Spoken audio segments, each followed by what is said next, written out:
जय शाह की पूरी कोशिश थी, आईसीसी और जय शाह एक ही है, पूरी कोशिश थी ऐसी पिचेस बनाना जहाँ पे इनके स्पिनर्स को फ़ायदा हो। अगर मेरी इनसे बात होती तो मैं ये कहता कि भाईजान जो थोड़ा सा चिटा विकेट बनाया ना, इसको थोड़ा सा और चिटा कर देते और ऐसा कर देते कि दूसरों के लिए खेलना बहुत ज़्यादा और मुश्किल हो जाता। तो ये तो हमें पहले ही पता था ये सब कुछ हो रहा है। शायद आज मजीद 4 चांद लग जाते अगर यहाँ पर हमारी टीम होती और हमारे ही पास फाइनल हो रहा होता, तो शायद आज जो हम डिस्कस कर रहे हैं उसके जज्बात और तासुरात बड़े मुख्तलिफ होते। जहाँ पे उसने रविंद्रा से बॉल कराई ना, वहाँ उसको अपने मेन बॉलर ब्रेसवेल को लाना चाहिए था। ओके, क्योंकि वो पिछले मैच में पिट चुका था, इसलिए उसने रविंद्रा से चांस लिया। ठीक, रेगुलर बॉलर रेगुलर होता है, पार्ट टाइमर होता है। इसी तरह इंडिया ने क्या करा, कुलदीप से आउट नहीं हो रहे थे, उसे खिलाया भी मैच और उससे आउट भी कराया। बहुत अच्छा उनको स्टार्ट मिल गया था। वहां से सिर्फ करना इतना था कि थोड़ा सा उसको लिंगर ऑन करना था, उसको वो जो पार्टनरशिप थी उसको थोड़ा सा आगे लेके जाना था, ताकि उनके स्पिनर्स को कोई ऐसा चांस ना मिलता कि वो वापस गेम में आ सके। इन्होंने न्यूजीलैंड बैटर्स ने स्पिनर्स को चांस दिया। जैसे ही 1 से 2 आउट हो गए, उसके बाद स्पिनर्स एक्सपेक्टेड था कि इंडिया के स्पिनर्स ऐसे हैं, वो फिर चढ़ के वो अटैक करेंगे। न्यूजीलैंड पकड़ लेता है इनको, क्योंकि 5 स्कोर टू 70 समथिंग थी। तो अगर इसकी एनालिसिस में चले जाए तो जहां 2 विकेटें गिरी हैं उसके आफ्टर इफेक्ट्स आए हैं, जिसकी वजह से डैरल मिचेल और जो लेथम है, आप उसके स्टैट्स को देखेंगे तो वो बहुत ज्यादा बॉग डाउन होना शुरू हो गए। जो उनकी नेचुरल गेम थी उससे वो थोड़ा सा दूर जाना शुरू हो गए, क्योंकि 2 विकेटें आउट हुई। डैरल मिचेल ने जो 50 स्कोर किया वो 2014 के बाद स्लोएस्ट है। जय हिंद दोस्तों, एक बार फिर से स्वागत है आपका हमारे YouTube चैनल वनडे स्पेशल में। दोस्तों, भारत ने 2025 चैंपियंस ट्रॉफी के फाइनल में न्यूजीलैंड को 4 विकेट से हराया है। इसके साथ ही टीम इंडिया ने कीवियों से 25 साल पुराना हिसाब बराबर किया।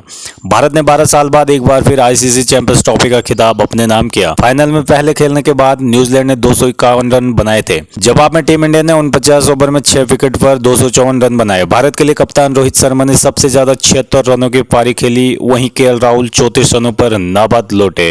भारत की इस ऐतिहासिक जीत से पाकिस्तान में मातम सा छाया हुआ है। पाकिस्तानी मीडिया आईसीसी पर आरोप लगा रहा है कि इन्होंने पिच अपने हिसाब से बनाई, नहीं तो भारत मैच नहीं जीतता। हर मैच दुबई में भारत ही कैसे जीता? रणवीर भाई, इंडिया हैज वन, क्या महसूस कर रहे हैं, कैसा देख रहे हैं? मैं तो वही महसूस कर रहा हूँ जो मैं पहले दिन से बोल रहा था कि इन्होंने पूरा एडवांटेज उठाना है। दुबई में सिर्फ खेल के वो उनको एडवांटेज मिला। जय शाह की पूरी कोशिश थी, आईसीसी और जय शाह एक ही है, पूरी कोशिश थी ऐसी पिचेस बनाना जहाँ पे इनके स्पिनर्स को फ़ायदा हो। अगर मेरी इनसे बात होती तो मैं ये कहता कि भाईजान जो थोड़ा सा चिटा विकेट बनाया ना, इसको थोड़ा सा और चिटा कर देते और ऐसा कर देते कि दूसरों के लिए खेलना बहुत ज़्यादा और मुश्किल हो जाता। तो ये तो हमें पहले ही पता था ये सब कुछ हो रहा है, क्योंकि ऐसा ये कोई देखे, हम तो ये कह रहे हैं ना कि जो उनकी टीम अच्छी है, कोई नो डाउट, बैटिंग अच्छी, सब कुछ अच्छा, स्पिनर अच्छे, फास्ट बॉलर अच्छे, सब कुछ।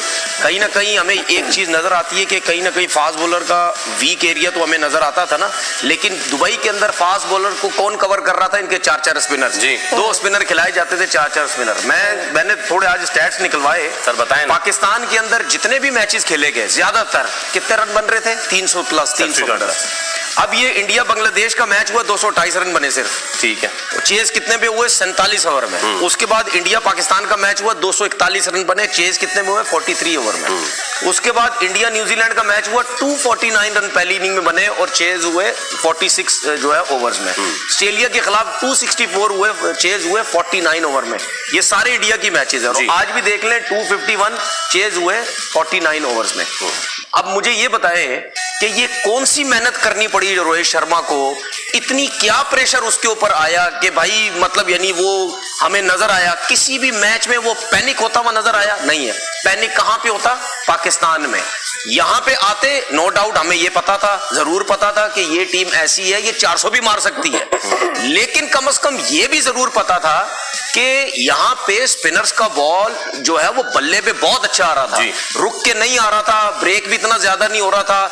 जितने भी न्यूजीलैंड, ये जितनी भी मैंने टीम्स गिनाई आपको जो इंडिया खेला जाके। लोग कह रहे हैं कि डिसएडवांटेजेस, उसको आज खुल के बता देते हैं कि एडवांटेज था क्या। एडवांटेज ये था कि टीम्स को दुबई और पाकिस्तान के हवाले से अपनी टीम्स प्रिपेयर करके जानी पड़ रही थी ना, वो आधा तीतर आधा बटेर, और इन्होंने सिर्फ दुबई के हवाले से प्रिपेयर करना था। उसकी मैं रीजन बताता हूं आपको, उसकी मैं रीजन बताता हूं। मैं जो बात कर रहा था ना, मैं वरुण को एज देयर वाइल्ड कार्ड लेकर गए बात कर रहा था ना, मैं उसको जरा थोड़ा सा वो कर लूं। हाँ। देखिए मसला ये है कि पाकिस्तान में अगर ये खेलते ना, अगर पहली बैटिंग करते तो कर सकते थे 400 रन, इनकी इतनी बड़ी टीम है। लेकिन जहां पे अगर आप 350 करते, 340 330 रन करते, वो रन चेज आप करवा भी सकते थे, क्योंकि कोई पता नहीं है, आपके पास तो फास्ट बॉलर की इतनी खेप थी नहीं, उनकी मार लगती। स्पिनर्स ऐसे नहीं थे, अच्छे स्पिनर, लेकिन कोई ऐसे भी नहीं थे कि पाकिस्तान की पिचेस में अगर आपकी मार लगना शुरू होती तो आपके स्पिनर मतलब या तो ब्रेक भी नहीं हो रहा था, उनकी मार लग सकती थी। रोहित शर्मा पे तो जो है वो प्रेशर ही नहीं आया। अब ये जितने भी पाकिस्तान खेली ये टीम, जितनी भी टीम्स खेली, यहाँ पे खुला खुला वो खेल रहे थे, लेकिन जब वहां गए, वहां पे बॉल ब्रेक भी थोड़ा सा हो रहा था इन पिचेस पे, और बॉल जो है वो रुक के भी आ रहा था। अगर हम आज केन विलियमसन को देखें, जब आउट हुआ है, वो पाकिस्तान में खेल रहा होता ना, वो सीधा मिड ऑन पे जाता, बॉल सिंगल होता, क्योंकि दूर था थोड़ा, वो बल्ले पे अच्छे आता है। यहाँ बॉल रुक के आया, खेला किस तरीके से, पाकिस्तान के हिसाब से। भाई बात सीधी ये है कि माने इस चीज को कि आपको एडवांटेज था, आपने पूरी कोशिश की कि हम यहाँ पे खेलेंगे। अभी शो स्टार्ट होने से पहले बात कर रहा था, 2023 का एशिया कप हुआ, कहां हुआ? दुबई में। दुबई सारी टीमें वहां पे थी, किसी ने कोई बात बोली नहीं कि जी इंडिया वहां इतना अच्छा परफॉर्म कर रहा है, दूसरे कुछ नहीं कर रहे, अफगानिस्तान कुछ नहीं कर रहा, या पाकिस्तान कुछ नहीं कर रहा, तो श्रीलंका कुछ नहीं कर रहा, तो फलाना कुछ नहीं कर रहा। किसी ने कोई बात नहीं की। क्यों? सब टीमें वहां थी, सही, सब टीमों के पास वही अपॉर्चुनिटी थी जो इंडिया के पास थी। ये तो खुली खुली उन्होंने बदमाशी लगाई कि जी हमने खेलना है वहां पे, ठीक है, बस उसके अलावा कुछ भी नहीं होगा, कुछ कर नहीं सकते। तो भाई सीधी बात है, उसी टीम ने जीतना था ना, उनकी बैटिंग के ऊपर प्रेशर आया। अब आप ये जितने भी मैच में बता रहा हूं आपको, इतना आखिरी ओवर में जीते भाई, 8-8 नंबर पे तो इनकी बैटिंग है। अगर आपको ये जितने भी मैच ही जीते ना, ये सब देख लें, जिसमें वो कोहली ने 100 किया, या शुभमन गिल ने 100 किया, या रोहित ने आज रन किए, इन सब मैचेस में आप देखें एंड पे जाके बॉल टू बॉल ही रन चाहिए, तकरीबन बॉल टू बॉल ही। ये क्यों नहीं फंस रहे थे? आज एक चीज से मैं थोड़ा सा मुझे हैरानगी हुई, 2015 का न्यूजीलैंड वर्सेस साउथ अफ्रीका का वो सेमीफाइनल उठा ले, और आज ये मैच देख रहे, इतनी वर्स्ट गंदी तरीन दोनों तरफ से फील्डिंग जो हुई है, और वो साउथ अफ्रीका से फील्ड से आ रहा था। आज भी ये कह लें, अगर टाइमली ये कैच पकड़ लेते रोहित शर्मा का, अय्यर का, सुरेश अय्यर का, तो सुरेश अय्यर के 2-3 रन का डिफरेंस रहा ना, 44 पे कैच छूटा था, मगर शुभमन गिल का बोला ना, तो ये थोड़ा इस तरह के मैच में, और दोनों तरफ से कैच गिरे, एक होता है ना, एक टीम गलती कर रही है, दूसरी टीम भी गलती, प्रेशर होता है, लाजमी होता है। और कहीं ना कहीं मुझे ऐसा लगा, देखें इंडियन बॉलर्स की तारीफ यूं करनी पड़ेगी क्यों, उन्होंने कोई रॉकेट साइंस नहीं की, सिर्फ डिसिप्लिन है विद इन स्टंप बॉल की, गलती उनसे करवाई। रचिन उसको बॉल रीड ही नहीं हुई, उसको एक्शन रीड ही नहीं हुआ। अगर आप उसका डिसमिसल देखें, उसका डिसमिसल देखें ना, उसको बॉल रीड ही नहीं हुई है। और उसके बाद के विलियमसन जिस तरह आउट हुए, उसके बाद दूसरे प्लेयर थोड़ा रुक के नहीं आया, उन्होंने वो शॉट बनती नहीं थी, एक पार्टनरशिप डेवलप हो रही है, उन्होंने जो शॉट मारी है, आपको इजीली बॉलर सिंगल दे रहा है और आप स्वीप मारने जा रहे हो। नहीं, केन विलियमसन जो आउट हुए, उसके बाद मैं लिथिन की बात कर रहा हूँ, उसने जो पार्टनरशिप बिल्ड करनी थी, जो उसका रोल रहा है पिछले पूरे मैचेस में, वो आके बिल्ड करता था, सिंगल डबल सिंगल, जब पोजीशन बेहतर होती थी, 40 ओवर हो चुके होते थे, उसके बाद वो स्ट्राइक बदलता था। तो वहां कहीं ना कहीं मिस्टेक ऐसी लगी कि वो अपनी मिस्टेक्स की वजह से इतने कम, उसके बावजूद 250 कर गए। अगर ये सही नहीं कर रहा था कि जिस तरह ये सही कर रहे होते तो ये 300 पे जाती और बहुत सिनेरियो चेंज होता। आमिर, जिस तरह से उन्होंने बाद में बैटिंग की, आप देखें माइकल ब्रेसवेल ने क्या बैटिंग की, हालांकि वो मिडिल नीचे आ रहे थे, लोअर डाउन द ऑर्डर, और हम कोई तवक्को नहीं कर रहा था कि 250 तक पहुंचेंगे, लेकिन वो पहुंच गए 250। उसकी वजह ये थी कि पिच जो थी वो बेहतर हो गई, जो मॉइस्चर था वो खत्म हुआ, गेंद फंसना बंद हुआ और बल्ले पे आना शुरू हुआ। और जिस तरह आपको पता है कि जडेजा थोड़ा सा तेज गेंद मारते हैं तो बल्ले पे आता है, और माइकल ब्रेसवेल ने बहुत टाइमली इनिंग्स के लिए 50 रन किए। मैं फिर कहूंगा कि मैट हेनरी को ये 250 भी इस पिच के ऊपर अच्छा स्कोर था, अगर ऊपर से ये आते ही आउट कर लेते तो। लेकिन वो इतने इंप्रेसिव नहीं थे काइल जेमिसन और बिल्कुल। और जो मैं हैरान था कि रोहित शर्मा जो लेग साइड के बाहर खड़े होते हैं और वो इधर का एम कर रहे होते हैं कि इधर मारना है, तो उन्होंने विल और रूक को जो बॉल करवाए हैं, मैं समझ रहा था कि इसको राउंड द स्टंप्स बॉल करवाएंगे कि गेंद जो है एंगल अवे हो और इधर खींचने की कोशिश में आउट हो। लेकिन आज थोड़ा सा मैं समझता हूं कि प्लानिंग थोड़ी सी इनकी विद द न्यू बॉल थोड़ी सी हुई। काइल जेमिसन ने एक पहले शुरू में गलती की, लेकिन उसके बाद आपने देखा वो ऑफ स्टंप के बार बार उनको गेंद फेंक रहे थे कि रीच करो रोहित शर्मा को। वो ऑलमोस्ट उनकी वर्क कर रही थी स्ट्रेटेजी, लेकिन जो प्लान होना चाहिए था रोहित के खिलाफ वो मेरा ख्याल है वो लैग किया, जिसकी वजह से ओपनिंग पार्टनरशिप मैच उनसे बहुत दूर ले गई। काइल जेमिसन को सिर्फ 5 ओवर्स दिया, उन्होंने अपने फास्ट बॉलर्स पे इतना रिलाई नहीं किया। नेथन स्मिथ को सिर्फ 2 ओवर्स दिए उन्होंने, विल और रॉक ने बॉलिंग की। तो इसका मतलब ये हुआ कि ज्यादातर उनको पता था मिचेल सेंटर को कि स्पिनर्स ही वाइटल रोल प्ले करेंगे इस मैच में। देखें रचिन रविंद्रा से उन्होंने काफी 10 ओवर्स करा लिए थे गालबन। जी हाँ, 10 ओवर्स कराए रचिन और आज उसने बहुत अच्छी बॉलिंग की। मैंने आपको बोला था ये बहुत अच्छी बॉलिंग करेगा, क्योंकि देखें हर मैच से इंसान सीखता है और उसको उसमें वो गट्स हैं, वो प्रॉपर ऑलराउंडर बन सकता है। उसको आज प्लान दिया गया होगा कि आपने 10 ओवर करने हैं, राइट हैंड बैट्समैन आएंगे तो कप्तान लाएगा, और उसने बॉलिंग अच्छी की है, डिसेंट बॉलिंग की। मेन जो चीज है ना, कप्तान को पहली इनिंग मुझे लगा पहली इनिंग में जो बॉलिंग थी ना वो उसके जहन में शेडो के तौर पे थी, इसलिए उसने स्पिनर्स पे ज्यादा रिलाई की कि स्पिनर्स ने ज्यादा अच्छी बॉलिंग की है। आपके सामने डिस्प्ले हो रहा था ना कि आप खुद फंस रहे तो जहन कहीं ना कहीं बनता है आप, लेकिन बॉलर भी तो उस क्वालिटी के नहीं थे ना। ये अच्छा पॉइंट आपने लेकिन किया। हमने सुबह ही बात की थी कि ये 4-5 जो बॉलर्स हैं इनके ऑलराउंडर्स ये आज इस्तेमाल होंगे, और खुरम तो कंसिस्टेंटली कहते रहे ना कि राचिन को ये जो है पूरे ओवर कराएंगे, लेकिन उसके साथ देखें कि ग्लेन फिलिप्स से भी करवाए गए बॉल। तो उन्होंने जो भी ऑप्शंस थी स्पिनिंग वो उन्होंने इस्तेमाल की, लेकिन आपने देखा इतना ज्यादा गेम टर्न नहीं हुआ। और एक जो गलती थी जब आप राचिन को बॉल करवा रहे थे और आपने जल्दी उनको इंट्रोड्यूस किया, सबसे पहले उनको बॉल दिया, तो आपको विकेट का सोचना चाहिए था। वहां पे स्लिप मारी रोहित शर्मा ने, वहां पे स्लिप होती खड़ी तो आई थिंक चीजें और मुख्तलिफ होती। आई थिंक प्रेशर में आ गया, चूंकि मैट हेनरी नहीं था तो थोड़ा सा गड़बड़ा गया कि मैं अब अपना जो बॉलिंग अटैक है उसको इस्तेमाल किस तरह करूं, और उसमें थोड़ा सा आई थिंक वो डिफेंसिव हुए, जिसकी वजह से मैच उनके हाथ से निकला। 105 रन की जो ओपनिंग पार्टनरशिप, अगर कोई टीम 251-52 रन चेस कर रही है और इस तरह की ओपनिंग पार्टनरशिप हो, उन्होंने आते ही जो है वो ऐसा लगता है जल्दी खत्म कर देंगे वो, लेकिन फिर उसके बाद मैच में टर्न आया। उस ओपनिंग पार्टनरशिप का क्या इम्पैक्ट पड़ा कीवी बॉलर्स पर, कीवी फील्डर्स पर? उसके बाद तो उनके हाथ पांव फूल गए थे, फिर भी they stage the come back in the match. नहीं, इसमें कोई डाउट नहीं। अच्छा, ये चीज इनके जहन में थी कि ये जिस तरह का प्लेयर है और बड़ी इनिंग ढूंढ रहा है, तो ये टीमें जहन में रखती है, और जिस तरह की वो इम्पैक्टफुल 20-20, 30-30 वाली उसने नहीं खेली है, तो ये जहन में रहा होगा इन लोगों के कि ये आउट अगर नहीं हुआ तो वो अगर में ही फंस गए। और जिस तरह की उसने नहीं खेली, असल में प्रेशर तब पड़ा उनके ऊपर जब आती कोहली आउट हुआ, वहां से रोहित का बल्ला गया नीचे और उसने बोला थोड़ा टाइम ले लो। उसका मोमेंटम, वो रोहित शर्मा जो आउट हुआ है ना, बेसिकली उसका मोमेंटम उसने स्लो किया, निकल के फिर वो हमारा मेरे बाद अगर मैं आउट होता हूँ कोहली संभाल लेगा। अब कोहली चला गया, वो खड़ा हुआ है, तो उसने वहां अपने आप को डॉट बॉल बहुत खेली। मेन जो चीज है ना, श्रेयस अय्यर जिस तरह वो पूरे टूर्नामेंट में खेले, उन्होंने कमांड जितनी बैटिंग की है ना, उनकी एक चीज बड़ी अच्छी लगी मुझे, पूरे मैच में ना कमांड से खेला उन्होंने कि मैं अगर रोक रहा हूँ ना, ये पर्पसली रोक रहा हूँ, आप मुझे मजबूर नहीं कर रहे हो, मैं अपनी मर्जी से रोक रहा हूँ, मैं फिर एक्सीलेंट भी वैसी करूंगा। आमिर, एक और चीज के जो कैच लिया आज फिर ग्लेन फिलिप्स ने जो अपने आप को साबित किया, one of the best fielder in the world these days के, जो उसने शुभमन गिल का कमाल का कैच लिया, 5 कैच लिए उसने, 5 डिफरेंट कमाल के कैचेस थे। देखिए उस वक्त जिस तरह पार्टनरशिप चल रही थी, कोई आउटस्टैंडिंग इवेंट था जो उनको मैच में वापस लेके आता, और आई थिंक वो जो आउटस्टैंडिंग कैच था, आपने रिएक्शन अगर देखा हो शुभमन गिल का, वो तो एक बिलीव है कि इतनी जोर से मैंने मारी है शॉट और इसने इतने आसानी से कैच कर लिया, और वो खड़ा रहा और देखता रहा। तो आई थिंक उससे टर्न अराउंड हुआ, कोई शक नहीं। लेकिन आप देखें कि ओपनर्स जो न्यूजीलैंड के थे, उन्होंने 50 से ज्यादा की पार्टनरशिप की, वो गिरते पड़ते 250 कर गए।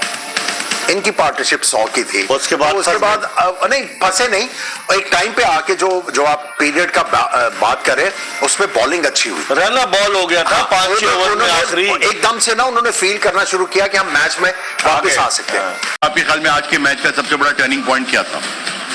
टर्निंग पॉइंट तो बहुत सारे थे। अगर आप, मैं सिर्फ ये कहूंगा कि सेटनर से एक मिस्टेक हो गई। अच्छा, नो डाउट कैप्टनसी अच्छी करी, लास्ट तक मैच चला गया। जहां पे उसने रविंद्रा से बॉल कराए ना, वहां उसको अपने मेन बॉलर ब्रेसवेल को लाना चाहिए था। ओके, क्योंकि वो पिछले मैच में पिट चुका था, इसलिए उसने रविंद्रा से चांस लिया। ठीक, रेगुलर बॉलर रेगुलर होता है, पार्ट टाइमर होता है। इसी तरह इंडिया ने क्या करा, कुलदीप से आउट नहीं हो रहे थे, उसे खिलाया भी मैच और उससे आउट भी कराए।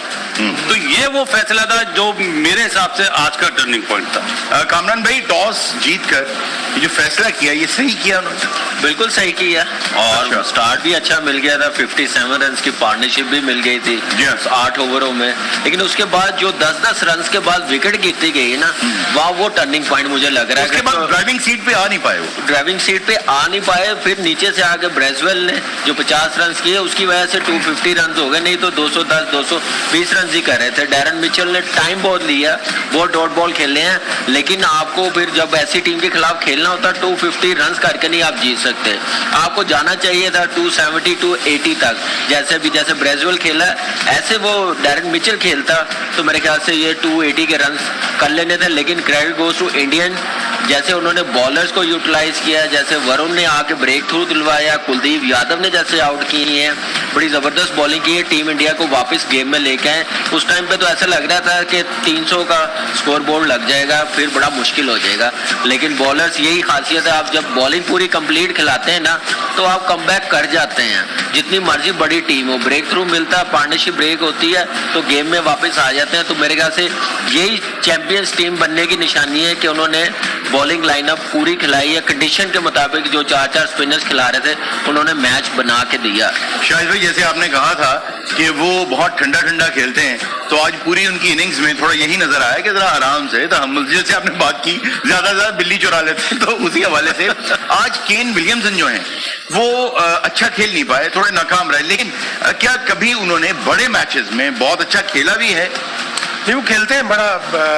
2019 का वर्ल्ड कप का फाइनल देख लें और मैचेस देख लें, सेमीफाइनल देख लें 2023 का। लेकिन केन विलियमसन ने आज बहुत ही लूज शॉट खेला कुलदीप यादव पे। उस वक्त तक अच्छी पोजीशन थी, 8वें ओवर में 57 रन, कोई भी खिलाड़ी आउट नहीं था। 18 रन पर 28 गेंदों के दौरान 3 विकेटें गिर गई, जिसमें रचिन रविंद्र और केन विलियमसन बड़ी क्रूशल विकेट थी। ऑल्दो डैरिल मिचेल ने बड़ा इनिंग्स बिल्ड करने की कोशिश, लेकिन वो बहुत स्लो थे और 30 से 40 रन शॉर्ट हुए। फिर सिलेक्शन में भी अगर आप हाइंडसाइड में देखें कि अब तो खैर मैच हो गया, लेकिन अगर आप मैच से पहले आप देखें, एक फास्ट बॉलर खिलाया जिसने सिर्फ 2 ही ओवर कराया ऑलराउंडर। इससे अच्छा तो कोई टिच्चू स्पिनर ही खिला लेते, कम से कम वो 5-6 ओवर करता, थोड़ी बहुत बैटिंग भी कर लेता। तो न्यूजीलैंड से ये 2-3 गलतियां हुई, लेकिन बैटिंग में मेन चीज रही कि वो 25-30 रन शॉर्ट थे। अच्छा, आज भी ओवरऑल जो है वो दिन रहा स्पिनर्स का। तो अगर हम ये देखें कि इंडिया की तरफ से 38 ओवर जो है वो स्पिनर्स ने कराए, 144 रन दिए और 5 विकेट्स उन्होंने ली। पेसर्स जो थे उन्होंने 12 ओवर्स कराए, सिर्फ 1 विकेट उन्हें मिला उस पिच पे, जबकि 104 रन उन्होंने कंसीड किए। और अगर आप न्यूजीलैंड का देखें तो 35 ओवर करवाए स्पिनर्स ने और उन्होंने भी 5 ही विकेट्स दिए। यानी आज ओवरऑल जो दिन था वो पेसर्स का नहीं था, वो भी अगेन वही बात कि स्पिनर्स का था। नजीब भाई, इस चीज को आप कैसे देखते हैं? देखिए, वो तो कंडीशन की बात है ना, वहाँ कंडीशन ही ऐसी है। इंडिया के पास बार बार जो हम बात कर रहे हैं ना, उनके आर्सेनल में इतने सारे वेपन्स हैं। एक तो ये कि उनको ये प्रॉब्लम नहीं होती ना कि वो हम बात करते हैं 4 स्पिनर 5 स्पिनर, उनके स्पिनर बैटिंग करते हैं अक्सर, इतना शानदार बैटर है। फिर साथ में जडेजा उनको बैटिंग में हमेशा हेल्प कर देता है, तो उनको चूज करने में कोई प्रॉब्लम नहीं। कोई पीसीबी का ऑफिशियल नजर आया वहां पे? नहीं, ये बड़ी मतलब हैरानकुन बात है। ये आईसीसी डिसाइड करती कि पोडियम पे कौन आएगा, लेकिन पीसीबी चेयरमैन ने कन्वे कर दिया था कि पार्लियामेंट का कल मुश्तरका इजलास है तो मैं नहीं जा सकता। हालांकि उनके पास अपना जहाज है, जाते पोडियम पे खड़े होते, पाकिस्तान की रिप्रेजेंटेशन होती और वापस आ जाते। सुमैर अहमद जो चीफ ऑपरेटिंग ऑफिसर है वो वहां पे मौजूद थे, लेकिन आईसीसी ने उनको इतनी इज्जत नहीं बख्शी कि पोडियम पे बुलाते। तो ये पूरा टूर्नामेंट पाकिस्तान को इंडिया ने पीछे धकेलने की कोशिश की, हमारी शर्ट नहीं पहनेंगे, हमारे यहाँ आएंगे नहीं, हमारे यहाँ सब नहीं करेंगे, लेकिन आखिर में पाकिस्तान की जीत हुई है। और वो इस तरह हुई है कि वो जो व्हाइट जैकेट पहनेंगे, अगर तस्वीर दिखा सके, इस व्हाइट जैकेट पे पाकिस्तान का नाम उनके सीने पे हमेशा लगा रहेगा। ये बात सही है।